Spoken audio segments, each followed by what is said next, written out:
Sunday, October 10th, our sixth Big Ten match. We're in Minneapolis playing the Minnesota Golden Gophers.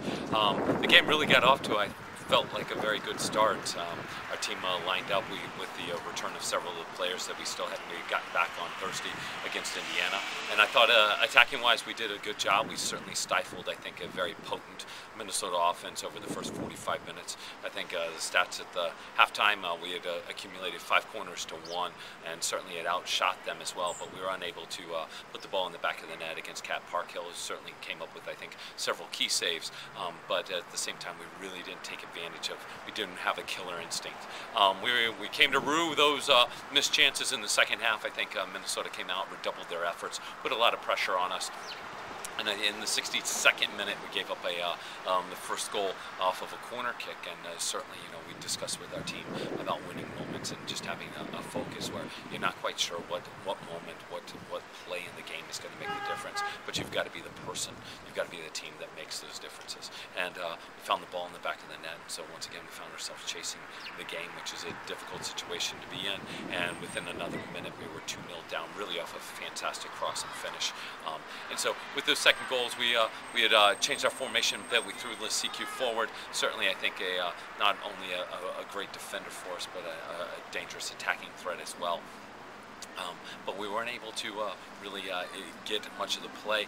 Certainly, I think Minnesota had been provided a bit of confidence with their 2 goals, and they were able to go in and score 2 more. And we found ourselves in the very same situation that we had early on at Illinois, where after giving up early goals and trying to go and find a way back into the game, we really opened ourselves up at the back, and they took advantage. We got a consolation goal in the final 5 minutes, a ball from CQ across to Katie Leinert.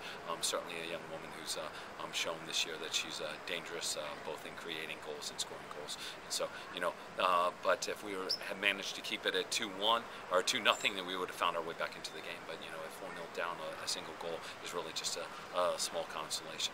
So for us, it's really, fly back home, fly back into Chicago tonight, the drive back home, then get in late to really rest and recuperate, because it's coming fast and furious, and we have a match on Thursday at Michigan at Ann Arbor, so we've got a bus ride to go up there on Wednesday evening. So that'll be our 7th Big Ten game in 3.5 weeks. Certainly, I think we will have played the most games in the Big Ten, and certainly, I think with the young squad and the injuries we've had, it's posed a problem for us that we haven't consistently been able to answer. But hopefully, we can regroup and get some bodies back on the field and get rid of some nicks and dings that we have, because certainly after the Thursday match in Ann Arbor, we've got about a 10-day break before we've got our next one match. And so, thank you very much for the interest. Certainly not the result that we were looking for, but we will learn from the experience, and I think you learn a lot more from losses than you do victories, and we certainly have had our share of learning opportunities this year. At the same time, I think we've got a hard-working side. They played really well for about 70 minutes today, and I fancy us if we can keep things closed up at the back and we can win those moments. We're certainly a difficult side to beat.